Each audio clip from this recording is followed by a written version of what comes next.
It was the moment Crystal Legionnaires learned who she was meant to be. These feelings that I've been having for so long and wondering what they are, this is what they are, and what it meant to be trans. While on the Weber State University debate team, she says she found her voice.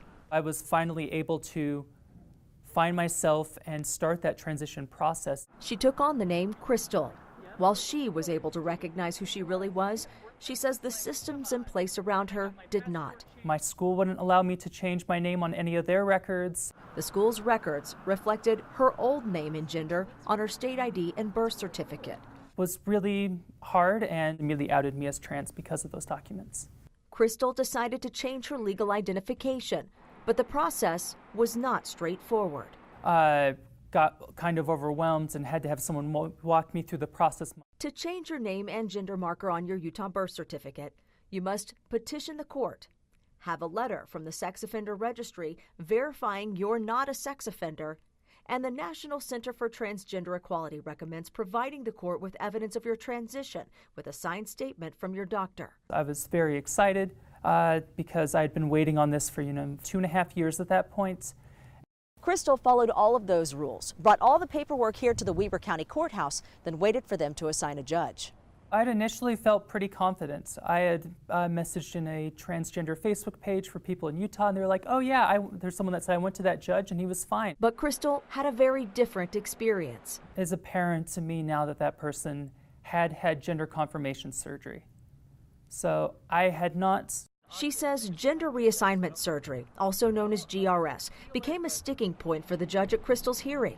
She gave us this recording of their interaction. Crystal, without further guidance from the legislature, again, I'm back to that issue of not granting the gender change. I'm somewhat sympathetic to your explanation that you may not be able to, but where you haven't engaged the GRS, I'm not sure that it's appropriate to legally recognize your ability to go into female locker rooms or bathrooms. How do I balance your safety issues with other person's safety issues? Well, that's a struggle and a consideration I've got to take. The judge denied Crystal's petition.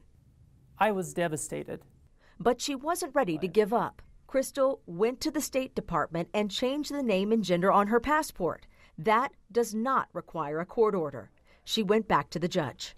I get in there and it's the first hearing all over again. Just this time it's different. Then another step. The judge told her she had to bring a doctor to court.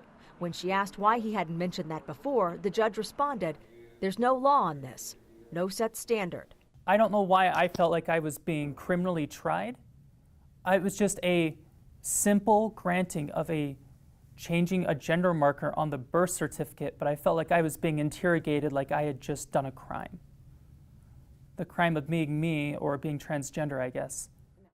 While doing this story, we learned Crystal is not alone in her struggles. We're now getting over 60 petitions for gender changes a year. State Senator Todd Weiler began paying attention to this issue after a different Weber County judge began denying all gender change petitions. The case from Weber County is what brought this to my attention, because the judge basically said, there's no law that says I have to do this, so I'm not going to do it. That lack of legislation has not stopped other courts in Utah from granting the gender marker change, even without GRS. Right now, it's really up to the judge to decide what the requirement is. I don't think it's fair that depending on what zip code you live in, you may get a judge that doesn't see it your way. Taking up the issue, Senator Weiler introduced a bill in the 2018 legislative session to clarify the requirements for a gender marker change.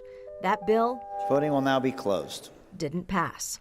But Weiler will sponsor another version next session. It's right now the government's, in some ways, is forcing people to carry around a state-issued ID card that may not match how they feel inside, and that's what I'm trying to address. Until then, whether a gender marker change is granted or not depends on which judge you get.